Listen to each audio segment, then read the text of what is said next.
ಇದ್ರೊಳಗೆ ಪೇಸ್ಟ್ ಹಾಕಿದ್ಮೇಲೆ ಸ್ವಲ್ಪ ಅರಿಶಿನ ಪುಡಿ ಮತ್ತು ಸ್ವಲ್ಪ ಖಾರದ ಪುಡಿ ಮತ್ತು ಸ್ವಲ್ಪ ಗರಂ ಮಸಾಲ ಪೌಡ್ರ್ ಹಾಕಿಬಿಟ್ಟು ಇದನ್ನು ಬೈಟ್ ಮಾಡ್ತೀನಿ.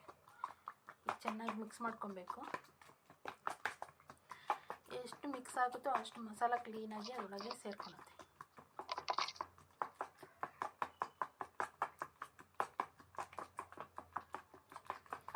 ಇದಕ್ಕೆಲ್ಲ ಮಿಷಿನ್ಸ್ಗಳು ಬಂದಿದೆ, ನೀವು ಇದನ್ನು ಮಿಕ್ಸ್ ಮಾಡುವಂಥದ್ದು ಅವೆಲ್ಲ ಉಪಯೋಗಿಸ್ಕೊಬೋದು. ಬಟ್ ನಾನು ಇಲ್ಲಿ ಸ್ಪೂನಲ್ಲೇ ಮಾಡ್ತೀನಿ. ನಂಗೆ ಆ ಮಿಷನಲ್ಲೆಲ್ಲ ಮಾಡಿದರೆ ಸರಿಯಾಗಿ ಅನಿಸಲ್ಲ.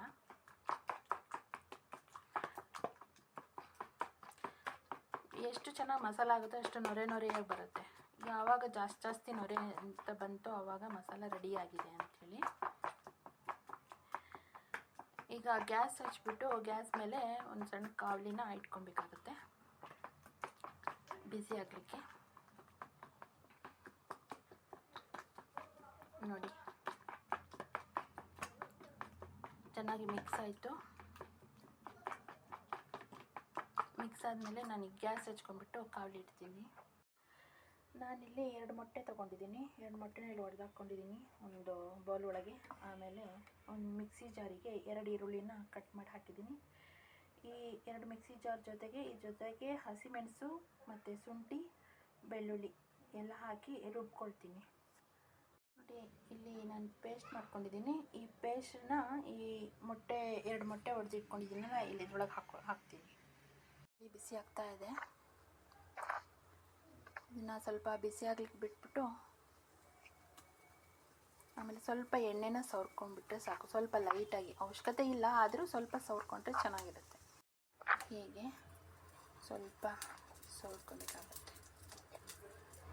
ಓಕೆ, ಸ್ವಲ್ಪ ಆಗಬೇಕಿತ್ತು, ಅದು ಸ್ವಲ್ಪ ಜಾಸ್ತಿನ ಹಾಕ್ಕೊಂಡಿದ್ದೀನಿ ನಾನು.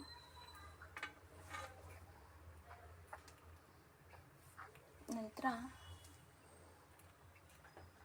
ಇದರೊಳಗಡೆ ಸ್ವಲ್ಪ ಕಷ್ಟ ಆಗ್ತಾಯಿದೆ. ಒಂದು ಕಡೆ ಮೊಬೈಲ್ ಇಟ್ಕೊಂಡಿದ್ದೀನಿ, ಒಂದು ಕಡೆ ನಿಮಗೆ ತೋರಿಸ್ತಾ ಇದ್ದೀನಿ. ಸ್ವಲ್ಪ ಹಿಟ್ಟನ್ನು ಹಾಕ್ಕೋಬೇಕಾಗತ್ತೆ. ಹಾಕ್ಕೊಂಡ್ಮೇಲೆ ಇದನ್ನು ಸ್ಪ್ರೆಡ್ ಮಾಡ್ಬೋದು. ಈ ಥರ ಸ್ಪ್ರೆಡ್ ಮಾಡಬೇಕು. ಸ್ಪ್ರೆಡ್ ಮಾಡಿದ್ಮೇಲೆ ಇದ್ರ ಮೇಲೆ ಸ್ವಲ್ಪ ಮುಚ್ಚಳನೂ ಮುಚ್ಬೋದು. ಮುಚ್ಚಿದ್ರೆ 2 ಸೈಡು ಬೇಗ ಬೇಯುತ್ತೆ. ಇಲ್ಲ ಅಂತಂದ್ರೂ ಹಾಗೆ ಇಟ್ಕೊಂಡು ಸ್ವಲ್ಪ ಅದಾದಮೇಲೆ ನೀವು ಇದನ್ನು ಮಗ್ಚ್ ಹಾಕಬೇಕಾಗತ್ತೆ. ನೋಡಿ ಈಗ ಪ್ಲೇಟಿಗೆ ಹಾಕಾಯಿತು, ರೆಡಿಯಾಗಿದೆ. ಇದು ಏನು ಅಂತ ಹೇಳ್ಬಿಟ್ಟು ಇದಕ್ಕೆ ನೀವೇ ಒಂದು ಹೆಸರು ಇಡಬೇಕು, ಹೆಸರು ಹೇಳಬೇಕು ಆಯಿತಾ. ನೋಡ್ತೀನಿ ಎಷ್ಟು ಜನ ಸರಿಯಾಗಿ ಹೇಳ್ತೀರಾ ಅಂತ ಹೇಳ್ಬಿಟ್ಟು.